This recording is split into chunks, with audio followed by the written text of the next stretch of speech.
क्या चलाएंगे? हाँ जी, डी एवं एफ ब्लॉक के तत्व। एफ ब्लॉक के तत्व, डी एवं एफ ब्लॉक के तत्व। तो ये नया चैप्टर आपका शुरुआत हुआ है, इसकी हम शुरुआत कर रहे हैं नए चैप्टर के अपने।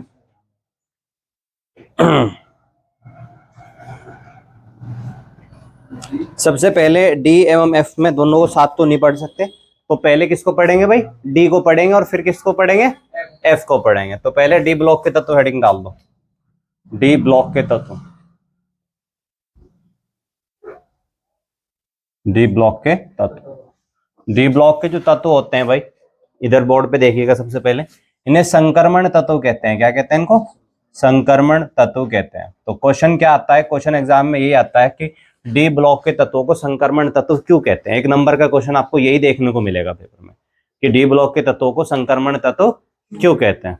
तो ये क्वेश्चन लिखिए आप, और इसका आंसर में ही क्या लिखवाता हूं आपको। लिखो, डी ब्लॉक के तत्वों को संक्रमण तत्व क्यों कहते हैं। तो ये क्वेश्चन बहुत ज्यादा बार आने वाला क्वेश्चन है, इसलिए मैं आपको करवा रहा हूं। डी ब्लॉक के तत्वों को संक्रमण तत्व क्यों कहते हैं, बाद में दिखाना जाते हुए। डी ब्लॉक तत्वों को संक्रमण तत्व क्यों कहते हैं, ठीक है। तो संक्रमण तत्व क्यों कहते हैं भाई इनको, ये मैं तुम्हें थोड़ा सा एक्सप्लेन करता हूं, जरा समझिएगा। देखो भाई, एक परमाणु जो होता है वो कुछ इस प्रकार से होता है, आपने पढ़ा होगा। एक नाभिक होता है उसका, नाभिक के बाहर उसे क्या होती है? कक्षाएं होती हैं। जो बीच में जो है क्या होता है? नाभिक होता है। और नाभिक के बाहर जो होती है ये कक्षाएं होती है। क्या होती है? कक्षाएं होती है, कक्षाएं। तो नाभिक है, कक्षाएं हैं, उसकी के एलिमेंट कक्षा होती है। नाभिक के अंदर प्लस वाला प्रोटॉन और जीरो वाला न्यूट्रॉन होता है। प्लस वाला क्या होता है भाई? प्रोटॉन होता है, और जीरो वाला क्या होता है? न्यूट्रॉन होता है। ये है, ठीक है। और बाहर इसमें क्या घूमते रहते हैं? वो इलेक्ट्रॉन घूमते रहते हैं। अब संक्रमण तत्व क्यों है कि मान लो अगर कोई डी ब्लॉक तत्व का, डी ब्लॉक का कोई तत्व है, डी ब्लॉक का क्या है भाई? कोई तत्व है, तो वो तत्व के अंदर एक खूबी होगी। मेटल तो होते हैं इसमें, सारे के सारे डी ब्लॉक में क्या होते हैं? मेटल्स होते हैं, यानी कि धातु होते हैं। इसके अंदर धातु के अलावा कुछ नहीं आते, प्योर धातु आते हैं इसमें, ठीक है ना।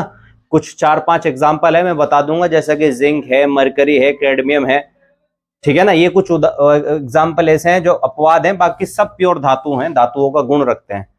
तो यहाँ पर जो डी ब्लॉक के तत्व के बारे में आपको बता रहा हूं, इसमें क्या होता है? इन्हें संक्रमण क्यों कहते हैं? सवाल क्या है, इन्हें संक्रमण क्यों कहते हैं? तो संक्रमण इसलिए कहते हैं कि जब ये उत्तेजित अवस्था में होते हैं। कौन सी अवस्था में होते हैं? उत्तेजित अवस्था में। उत्तेजित अवस्था से तात्पर्य ये होता है भाई कि एक्साइटमेंट स्टेट में आना। कौन स्टेट में आना? एक्साइटमेंट स्टेट में आना। तो उत्तेजित अवस्था में इनमें से एक इलेक्ट्रॉन अब बाहर की कक्षा से निकलकर कौन सी कक्षा में प्रवेश कर जाता है? अंदर वाली कक्षा में प्रवेश कर जाता है। बाहर की कक्षा से अंदर वाली कक्षा में क्या कर जाता है? एक इलेक्ट्रॉन प्रवेश कर जाता है। अच्छा, ये प्रवेश कितने समय के लिए करता है, ये बात अपने आप में जानने वाली है। इस इलेक्ट्रॉन का जो प्रवेश होता है वो 10⁻⁸ सेकंड के लिए होता है। कितने सेकंड के लिए होता है? 10⁻⁸ सेकंड के लिए इसका प्रवेश होता है। तो ये एक बड़ी बात है जानने की। 10⁻⁸ सेकंड के लिए यहाँ पे रुकेगा और रुक के वापस फिर वहीं आ जाएगा।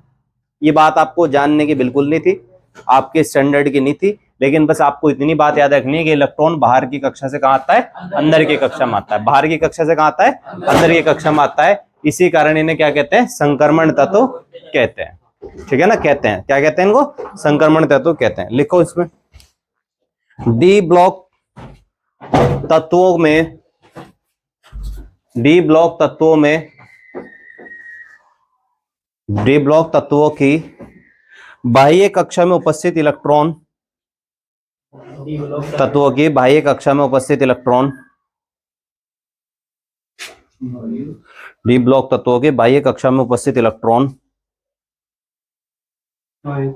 उपस्थित इलेक्ट्रॉन, डी ब्लॉक तत्वों के बाह्य कक्षा में उपस्थित इलेक्ट्रॉन, उपस्थित इलेक्ट्रॉन उत्तेजित होकर, क्या होकर भाई? उत्तेजित होकर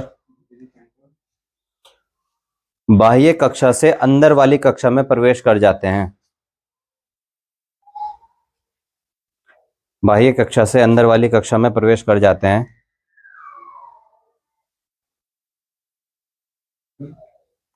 बाह्य कक्षा से अंदर वाली कक्षा में क्या कर जाते हैं भाई? प्रवेश कर जाते हैं, जिस कारण से इन्हें संक्रमण तत्व कहते हैं। प्रवेश कर जाते हैं जिस कारण से इन्हें संक्रमण तत्व कहते हैं।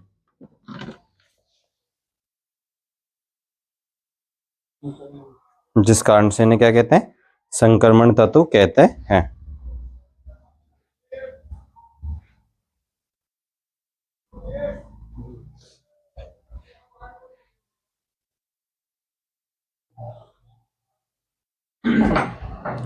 जिस कारण से इन्हें संक्रमण तत्व कहते हैं। कोई प्रॉब्लम तो नहीं?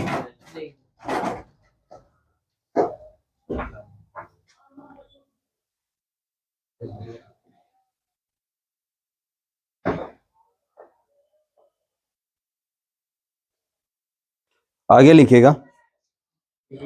हाँ, ये तो हो गया था भाई, डायग्राम सा बना लिया था। यो डायग्राम बना लीजिए, इसी के अंदर डायग्राम बना देना।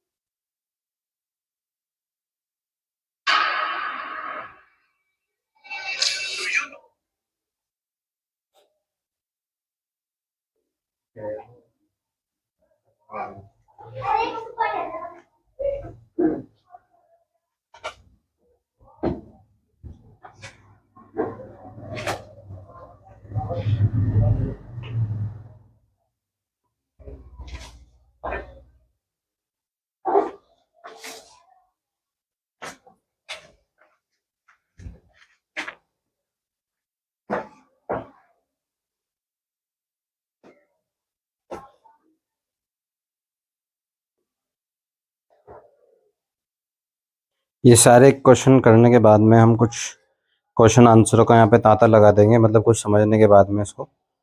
ठीक है,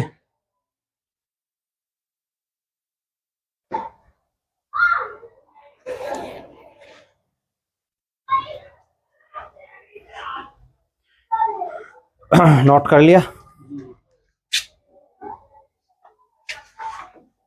आगे देखिएगा, मिटा दिया जाए। ऐसे वीडियो बन रही, परेशान होने वाली बात नहीं है। सभी बच्चे उस पर से देख सकते हैं।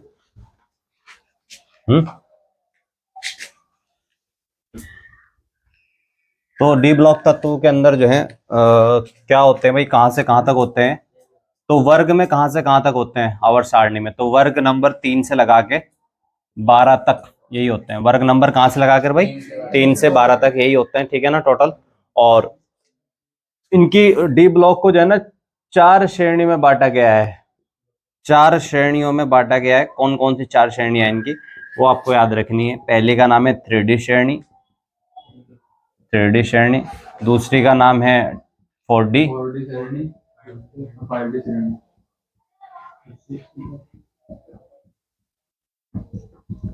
आपके सिलेबस में ये है मम्मल 3D श्रेणी, ठीक है, आपको ये पढ़ना है 3D श्रेणी के बारे में। तो 3D श्रेणी, बाकी है 4 टोटल इसमें श्रेणियां, ठीक है ना, 3D 4D 5D 6D। अगर थोड़ा थोड़ा कभी इनके बारे में आ जाए एक एक लाइन लिखने के लिए तो लिख सकते हो। 3D श्रेणी क्या है? 3D श्रेणी वो है जिसके तत्वों का इलेक्ट्रॉनिक विन्यास लिखते समय अंतिम इलेक्ट्रॉन 3D श्रेणी में जाता है या 3D कक्षक में जाता है।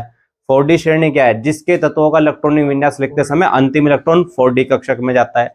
5D में क्या है? जिसके तत्वों का इलेक्ट्रॉनिक विन्यास लिखते समय अंतिम इलेक्ट्रॉन 5D कक्षक में जाता है। 6D में कैसे हो जाएगा? जिसके तत्वों का इलेक्ट्रॉनिक विन्यास लिखते समय अंतिम इलेक्ट्रॉन 6D कक्षक में जाता है, ठीक है। ऐसे इनका कुछ एक उदाहरण से आप समझा सकते हो। फिर 3D श्रेणी की हम बात करेंगे। सबसे पहले आप यही हेडिंग डाल दो, 3D श्रेणी।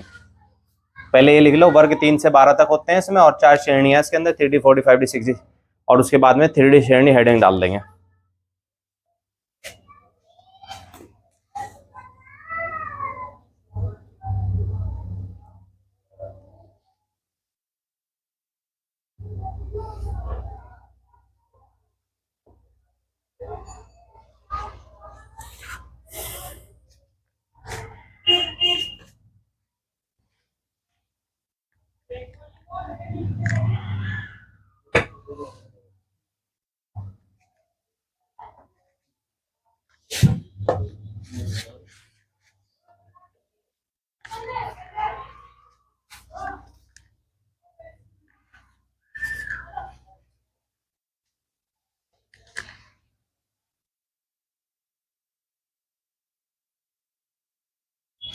जब हो जाए मुझे बता दे।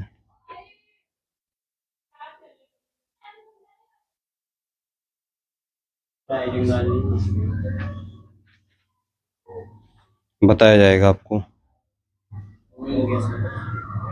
3D शेयरिंग एडिंग डाल दो फिर।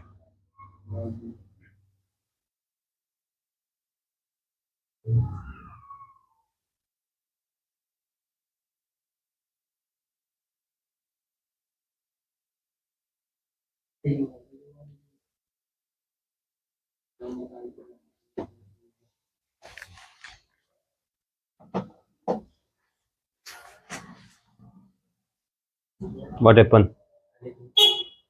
एनीथिंग? अच्छा, मैंने एनीथिंग कह रहे हो। कोई बात नहीं, वक्त लगता है, धीरे धीरे समझ जाएंगे। एनीवन? देखो भाई, कोई है क्या? अच्छा, एनीथिंग, कुछ भी। अच्छा, ज्यादा कुछ ना करा करो वरना कुछ कुछ हो जाएगा। आप जरा ध्यान से देखिए। 3D sharing. हाँ, कोई बात। 3D sharing. 3D श्रेणी में जो है आपको क्या समझना है, इसके जो तत्व है उनको मैं यहाँ से लगा के यहाँ तक लिख देता हूँ, उसका इलेक्ट्रॉनिक विन्यास लिख लेते हैं। यहाँ पर क्या लिख लेते हैं? इलेक्ट्रॉनिक विन्यास से हम बात को समझाई देते हैं सारी। इलेक्ट्रॉनिक विन्यास से हम बात को समझाई देते हैं सारी की सारी को। ऐसे ही होता है ना कि जहाँ इलेक्ट्रॉनिक विन्यास आता है हम बात समझा देते हैं, तो समझा देंगे इलेक्ट्रॉनिक विन्यास। पहले एडिंग इसमें करके पहले इसके तत्व लिख लो कौन कौन से हैं। तो स्कैनेडियम 21 से शुरू होंगे इसमें। कहाँ से भाई? 21 से, और 30 तक आएंगे। कहाँ तक आएंगे? 30 तक आएंगे। तो फिर 22 आएगा, फिर 23 आएगा, 24 आएगा क्रोमियम, स्कैनेडियम, टाइटेनियम, वेनेडियम, क्रोमियम। 25 पे है मैग्नीज, 26 पे है आयरन, 27 पे है कोबाल्ट, 28 पे है निकिल, 28 29 पे है कॉपर, और 30 पे लास्ट आपको क्या है भाई? जिंक। ये याद करना पड़ेगा आपको। Scandium, titanium, vanadium, chromium, manganese, iron, cobalt, nickel, copper, zinc. मैंने इसके शॉर्ट निमोनिक ट्रिक्स बनाई थी अपने टाइम पे याद करने के लिए। शक्ति, वक्र, मनफी, कोनी, कुजन, ऐसे करके मैंने याद कर लिया था। अगर किसी बच्चों को याद करना होगा तो कर लेना ऐसे। SCTI शक्ति हो गया ना। तो अब यहाँ पर जो है ना स्कैनेडियम कम, इसमें जो है ना अपवाद दो हैं। क्रोमियम अपवाद है इसका, और इसका कॉपर अपवाद है। देखो इन दोनों का तो पक्का आपसे इलेक्ट्रॉनिक कॉन्फ़िगरेशन यानी कि इलेक्ट्रॉनिक विन्यास वो पूछ ही पूछेगा, 100% पूछेगा, क्योंकि जो अपवाद हैं वो आते हैं, क्योंकि वो हार्ड है, अलग तरीके से होंगे, और जो अलग तरीके से होंगे वो क्वेश्चन जरूर आएगा एग्जाम में। तो ये पक्का है कि वो आपसे क्रोमियम और कॉपर का क्वेश्चन जरूर पूछेगा कि क्रोमियम और कॉपर का इलेक्ट्रॉनिक विन्यास लिखिए, ऐसे कह देगा। क्रोमियम और इसका कॉपर का इलेक्ट्रॉनिक विन्यास लिखिए, ठीक है ना। तो तुम्हें पता होना चाहिए कि दोनों के दोनों किस फॉर्म में लिखे जाएंगे? अपवाद के रूप में लिखे जाएंगे। जिस तरह और सबके लिखे जाते हैं इस तरह इनका लिखा नहीं जाएगा। तो हमारे पता है में इलेक्ट्रॉनिक विन्यास लिखने का तरीका क्या होता था? 1s2, 2s2, 2p6, 3s2, 3p6, फिर 3d होता है, और फिर 4s2। देखो यहाँ पे 3d में भरेंगे जितने इलेक्ट्रॉन बच रहे होंगे, 2 2 4 6 10, 10 और 2 12, 12 और 6 18, 18 और 2 20, और 1 21। तो 3d में कितना भर गया भाई? 1। d में अधिकतम कितने इलेक्ट्रॉन भर सकते हैं? बता रखा है मैंने 10 तक। कितने इलेक्ट्रॉन भर सकते हैं? 10 तक भर सकते हैं। तो 10 तक ही जाना हमें नीचे, 21 से 30 तक 10 ही होते होंगे ना। तो बस आगे ये वाला सेम यहाँ से, और 3d में क्या कर देंगे? 2, और ये भी सेम।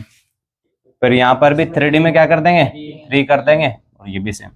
क्रोमियम में क्या है, क्योंकि अपवाद है, यहाँ पे 3d 3 नहीं होना का। देखो यहाँ पर क्या होगा? 3d 5 होगा। क्या होगा? 3d 5, और यहाँ पे 4s1। यानी कि एक्चुअल में कायदे से तो 3d 4 होना चाहिए था, और यहाँ क्या होना चाहिए था? 4s2। लेकिन 2 का s का एक इलेक्ट्रॉन निकल कर कहाँ जाएगा? d में आ जाएगा, इसलिए d में कितने हो जाएंगे? 5 हो जाएंगे, और यहाँ कितना रह जाएगा? 1 रह जाएगा। यानी कि s का एक इलेक्ट्रॉन निकल कर कहाँ आ गया? d कक्षा में आ गया। s का एक इलेक्ट्रॉन निकल कहाँ गया? d कक्षा में आ गया। यही इसमें क्या है? अपवाद है कि d3 के बाद में डायरेक्ट क्या आ गया? d5 आ गया। मैग्नीज में नॉर्मल है अपना 3d6 नहीं होने का, 3 4, यहाँ 5 ही तो बैठेगा, 5, और यहाँ 4s2, ठीक है ना। फिर यहाँ पे आयरन में सेम रहेगा, 3d क्या हो जाएगा? 6 हो जाएगा, और 4s2 भी जो का तू रहेगा। कोबाल्ट में भी सेम रहेगा, 3d क्या हो जाएगा? 7 हो जाएगा, 4s2 हो जाएगा। निकल में भी सेम हो जाएगा, 3d 8 हो जाएगा, 8 हो जाएगा, 4s2 हो जाएगा। अब यहाँ पे 9 आना चाहिए था ना, 9 ना आके 10 आ जाएगा, 10 और यहाँ 4s1। बहुत बढ़िया, समझ गए बात को तुम तो, अपवाद को। और यहाँ पर नीचे 3d तो 10 ही आ जाएगा और यहाँ पे 4s2 हो जाएगा। कोई दिक्कत तो नहीं है। बस ये इलेक्ट्रॉनिक विन्यास है। 2 का अपवाद है, ये बता दिया मैंने, एक कॉपर का और एक क्रोमियम का। कर लोगे जल्दी से, नोट कर लो फटाफट इसको, फिर हम आगे बढ़ जाते हैं। हाँ 1 मिनट के लिए वीडियो को रोक लो, क्योंकि आप इसको नहीं। डी ब्लॉक तत्वों के भौतिक गुण क्या लिखेंगे भाई? डी ब्लॉक तत्वों के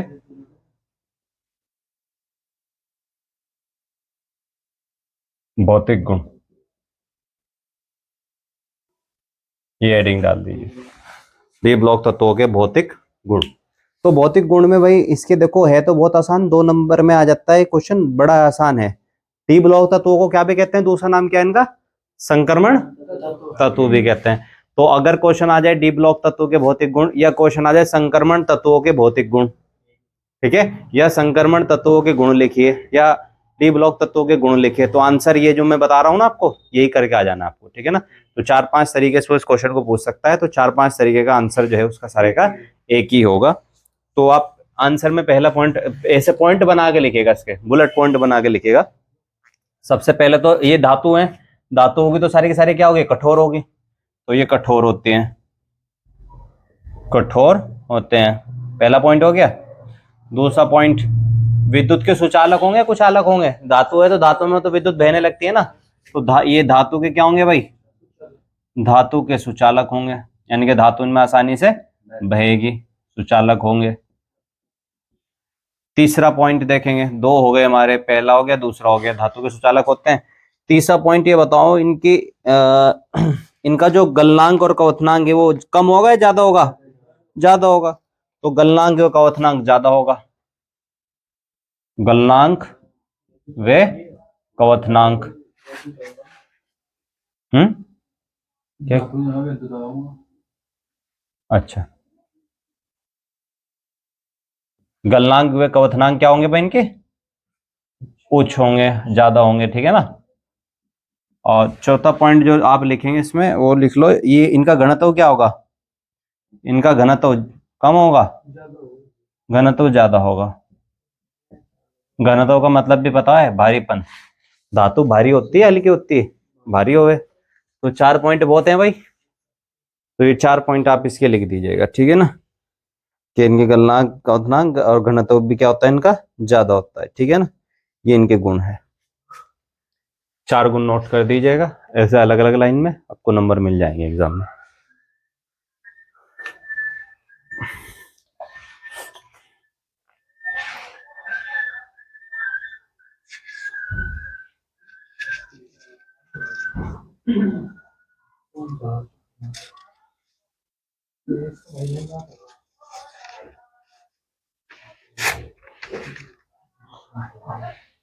अब डी ब्लॉक तत्वों में अगली हेडिंग डाल दो, डी ब्लॉक तत्वों के या संक्रमण तत्वों के, संक्रमण तत्वों के, संक्रमण तत्वों की ऑक्सीकरण अवस्था, ऐसे हेडिंग डाल देंगे, संक्रमण तत्वों की ऑक्सीकरण अवस्था, ये हेडिंग डाल दो।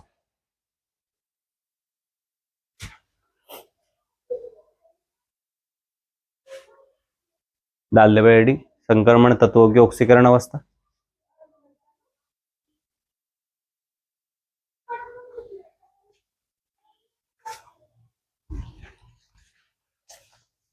मिटा दिया जाए, ऑक्सीकरण अवस्था, इसका क्या काम ही नहीं, देखो इतना टाइम वेस्ट नहीं करते।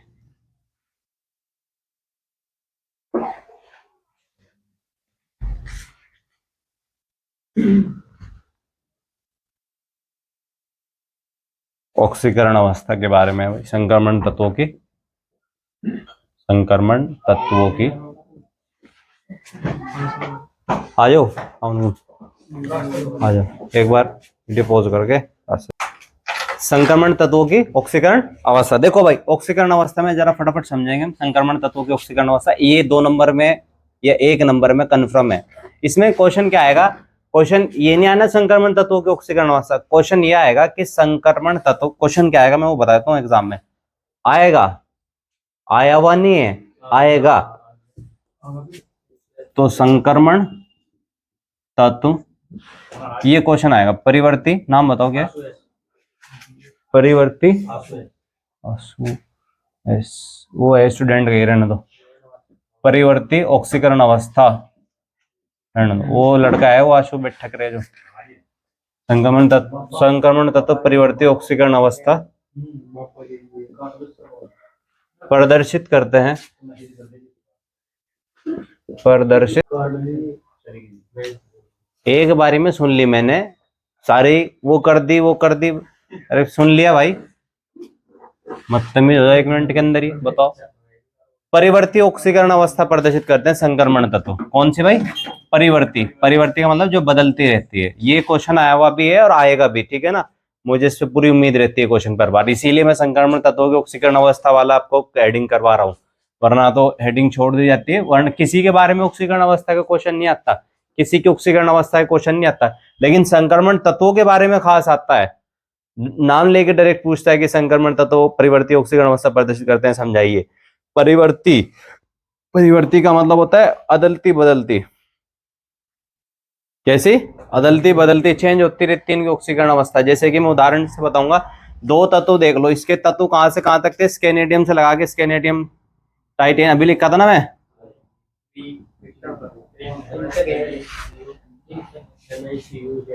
उसके बाद में आयरन था, आयरन के बाद में क्या था? सीओ, कोबाल्ट था, निकल था, कॉपर था और जिंक। ऐसे ही होगा ना।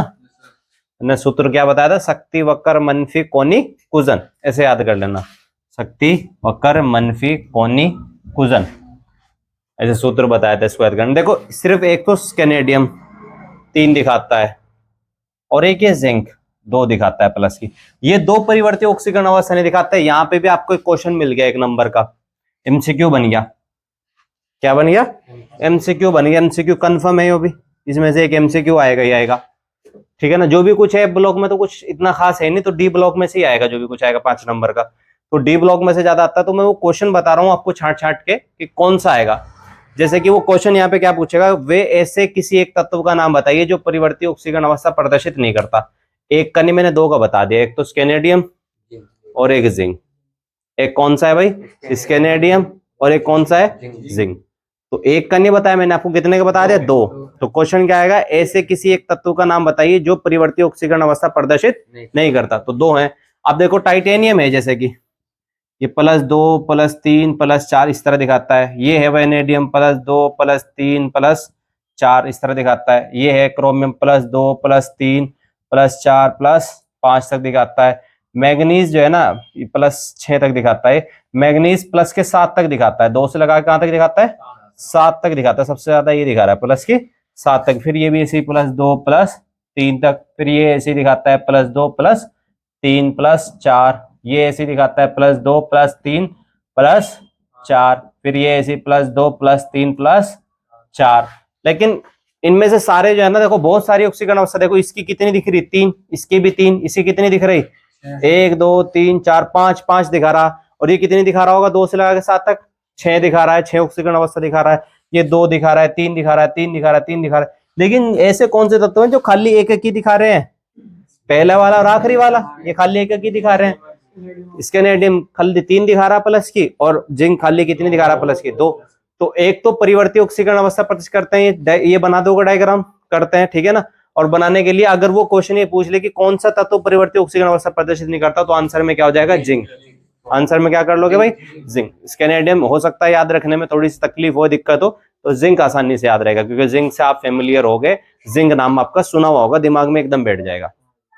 बात समझ आ गई? तो 2 क्वेश्चन है।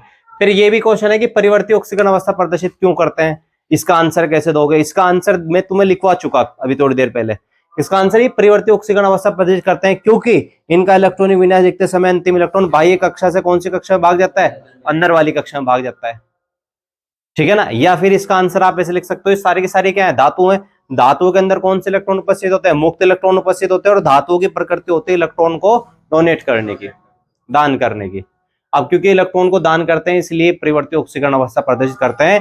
3 4 5 तरीके से आप इसके आंसर लिख सकते हो, जिसके दिमाग में जोन से सुटेबल बैठेगा ना, या तो धातु है मुक्त इलेक्ट्रॉन होते हैं, धातुओं को दान करते हैं, ये हो गया खत्म बात। धातु है मुक्त इलेक्ट्रॉन होते हैं और उनको दान करते हैं, परिवर्ती ऑक्सीकरण अवस्था प्रदर्शित करते हैं। एक दूसरा, इनमें इलेक्ट्रॉन जो होता है बाहर की कक्षा से कौन सी कक्षा में आ जाता है, अंदर वाली कक्षा में आ जाता है। 2, तीसरा डायग्राम बना दो पूरा, अगर याद रह जाए किसी के, चित्र ही बना के दिखा दो। चित्र मुझे पता तुम्हारे याद नहीं रहने का, यो इतनी सारी बातें याद नहीं रहने की, यो ही नहीं याद रहने की टेबल, तो सीधा सीधा से क्या लिख लेंगे कि ये सभी धातु हैं जिस कारण से इनमें क्या होते हैं, मुक्त इलेक्ट्रॉन होते हैं, और इनकी प्रकृति होते हैं कि इलेक्ट्रॉन को क्या कर देते हैं, दान कर देते हैं, जिस कारण से ये कैसी अवस्था प्रदर्शित करते हैं, परिवर्ती ऑक्सीकरण अवस्था प्रदर्शित करते हैं। 2 तत्व इनमें अपवाद है जो नहीं करते, एक कौन सा है, Sc स्कैनेडियम, और एक कौन सा है, Zn।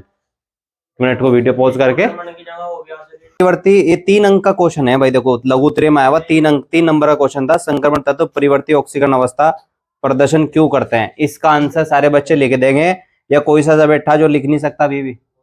संक्रमण तत्व परिवर्ती ऑक्सीकरण अवस्था क्यों प्रदर्शित करते हैं, 3 नंबर का क्वेश्चन है, आया हुआ है, लिख दोगे ना। ये क्वेश्चन 3 नंबर का था, हाँ ये 3 नंबर का था, ठीक है ना, तो हल्के में ना लीजिएगा इसको बिल्कुल भी। 3 नंबर है, एकदम जीवन दान दे देगा तुम्हें आते ही क्वेश्चन पूरा। टेबल उतार के फिर मैंने बता दिया लिखने का तरीका। सभी तत्व क्या होते हैं, धातु होते हैं, इनमें मुक्त इलेक्ट्रॉन होते हैं, और मुक्त इलेक्ट्रॉन ये क्या कर देते हैं, दान कर देते हैं। दान कर देते हैं इसलिए कैसे अवस्था प्रदर्शित करते हैं, परिवर्ती वर्ड जरूर लगा देना, परिवर्ती ऑक्सीकरण अवस्था प्रदर्शित करते हैं, और बस उठा के अंडरलाइन कर देंगे वर्ड को, और फिर ये टेबल सी बना देंगे छोटी सी। अरे कौन नहीं, मैंने बनवा दी ना अपनी तरह से, इसको छोड़ दे तू, इसमें से कुछ नहीं बना हुआ दिखना तुझे, जो मैं यहाँ बनाऊंगा। यहाँ सिर्फ क्वेश्चन नहीं उठाए जाएंगे, ठीक है, नहीं सबका लिखने का तरीका अलग हो। ये सभी तत्व धातु होते हैं जी, मुक्त इलेक्ट्रॉन होता है, बड़े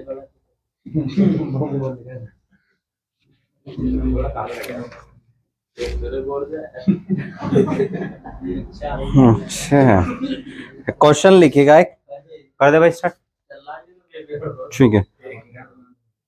ये बहुत बार क्वेश्चन है, लिखो भाई संक्रमण तत्व क्या है, इनकी विशेषताओं को लिखिए, क्वेश्चन लिख लो, लास्ट ही हो जाएगा इसका। संक्रमण तत्व क्या है, इनकी विशेषताओं को लिखिए। इसमें से कुछ पॉइंट्स तो शायद मैंने करवा दिए होंगे, और कुछ जो नहीं करवाए वो भी याद करा दिए जाएंगे। संक्रमण तत्व क्या है, इनकी विशेषताओं को लिखिए, ठीक है। या तो ऐसे क्वेश्चन आ जाए, संक्रमण तत्व क्या है, इनकी विशेषताओं को लिखिए,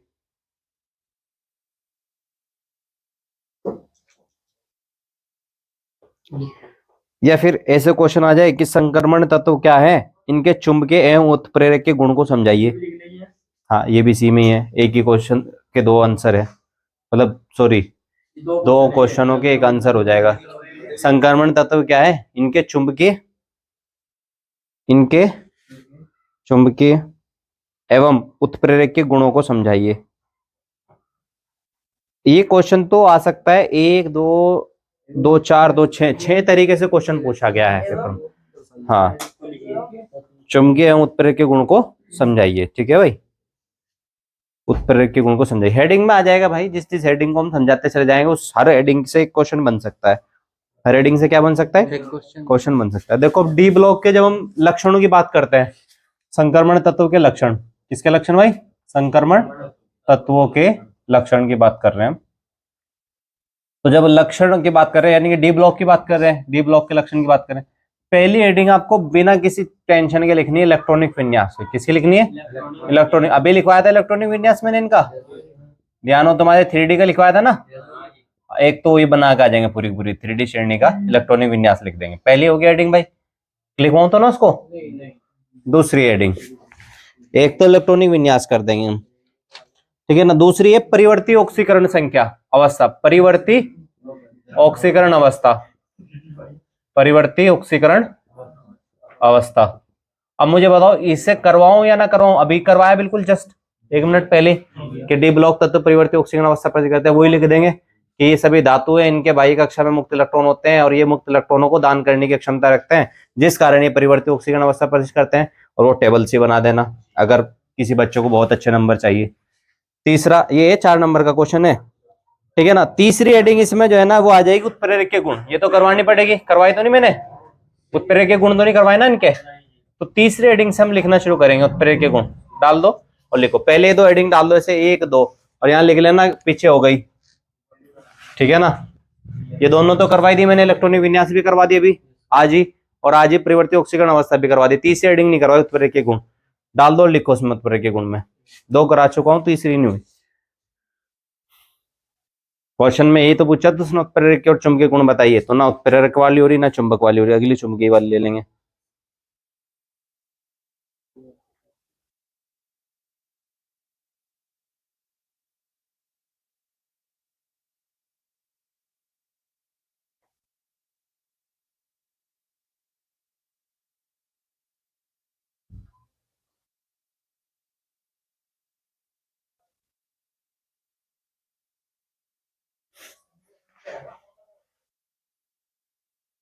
लिख लिया है, उत्प्रेरक के गुण में लिखो।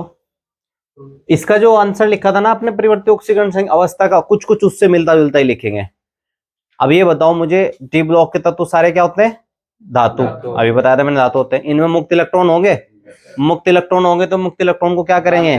दान करेंगे, जिस कारण से उत्प्रेरक के गुण प्रदर्शित करते हैं। वही वाला आंसर हो गया जो इसमें लिखा था या कुछ अलग हो गया? सेम हो गया कि नहीं हो गया? एक वर्ड भी तो नहीं बदला, एक वर्ड भी तो नहीं बदला, सेम बात लिख दो। डी ब्लॉक के तत्व धातु होते हैं, देखो ये सभी तत्व धातु होते हैं।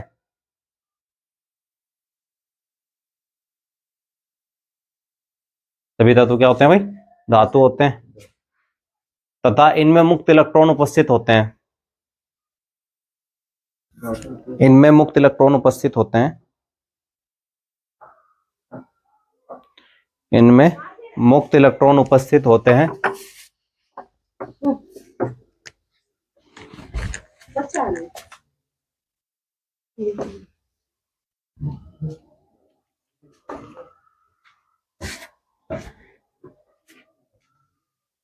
इनमें क्या होते हैं भाई? मुक्त इलेक्ट्रॉन उपस्थित होते हैं।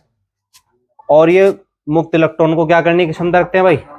दान करने की। और ये इलेक्ट्रॉन को दान करने की क्षमता रखते हैं, दान करने की क्षमता रखते हैं।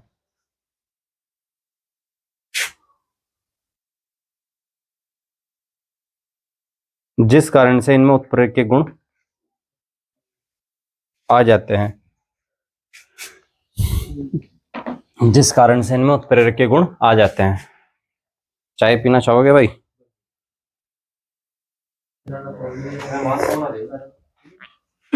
चाय पी ले यार। उत्प्रेरक के गुण क्या होते हैं भाई? उपस्थित होते हैं। उत्प्रेरक के गुण वाली होगी। अब हेडिंग डाल दो चुंबकीय गुण। नंबर कौन सा आ गया होगा चुंबकीय गुण का? वो चौथा आ गया है ना। हाँ, नंबर 4 क्या डाल देंगे? चुंबकीय गुण। हाँ हाँ,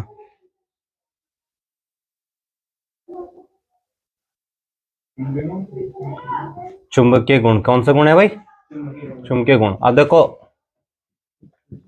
कुछ अलग सा लिखना चाहते हो या सेम ही लिखना चाहते हो? सेम ही करना चाहो तो सेम ही यही लिखना कि क्योंकि इनमें मुक्त इलेक्ट्रॉन होते हैं, इस कारण से इनमें ए युग्मित इलेक्ट्रॉन भी होते हैं। कैसे इलेक्ट्रॉन भी होते हैं? ए युग्मित। ए युग्मित समझ गए, बिना जोड़ा बनाए। और ए युग्मित इलेक्ट्रॉन होने की वजह से इनमें चुंबकीय गुण आ जाते हैं। वही बात है या कुछ अलग है? सारी वही नहीं है क्या? इलेक्ट्रॉन इलेक्ट्रॉन लिखो इनमें। हाँ लिखो, इनमें मुक्त इलेक्ट्रॉन होते हैं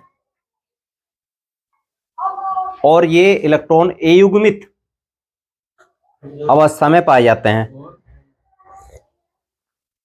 और ये इलेक्ट्रॉन ए युग्मित अवस्था में पाए जाते हैं। चाय पीने का कोई इरादा होता नहीं। वो ये इलेक्ट्रॉन किस अवस्था में पाए जाते हैं भाई? ए युग्मित अवस्था में पाए जाते हैं, जिस कारण से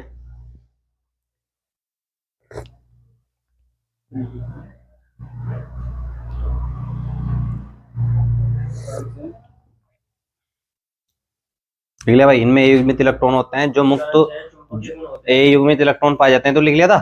जिस कारण से यह चुंबकीय गुण प्रदर्शित करते हैं, जिस कारण से कैसा गुण प्रदर्शित करते हैं भाई, चुंबकीय। देखो वो चुंबकीय गुण में भी तुम्हें मैं बता दूं 3 तरह के होते हैं, इसमें लिख लेंगे चुंबकीय गुण। 2 तो है अणुचुंबकीय, लोह चुंबकीय और प्रतिचुंबकीय, 3 है। एक तो होता है लोह चुंबकीय, लोह चुंबकीय, और दूसरे होता है अणु चुंबकीय। क्या होता है भाई, अणु चुंबकीय। और दूसरे क्या होता है, प्रति चुंबकीय। तो 3 लिख देना है, 3 प्रकार के होते हैं, लोह चुंबकीय, अणु चुंबकीय और प्रति चुंबकीय। ठीक है, प्रति चुंबकीय होते हैं जिनमें युग्मित इलेक्ट्रॉन 0 होते हैं। यहाँ पे युग्मित इलेक्ट्रॉन कितने होते हैं, 0। बस इसका याद रखेंगे, युग्मित इलेक्ट्रॉन होते हैं इसमें, युग्मित इलेक्ट्रॉन, युग्मित इलेक्ट्रॉन होते हैं यहाँ पे बराबर 0। बाहर खड़े हो जाए भाई जरा 2 मिनट, 2 मिनट बाद आइए। युग्मित इलेक्ट्रॉन कितने होते हैं, 0 होते हैं। कर लिया भाई, अणु चुंबकीय और लोह चुंबकीय। ठीक है, कर लिया ना नोट। हाँ, इसमें चुंबकीय गुण 3 प्रकार के होते हैं, अणु चुंबकीय, प्रति चुंबकीय। अभी जरा एक बार वीडियो पॉज कर दियो।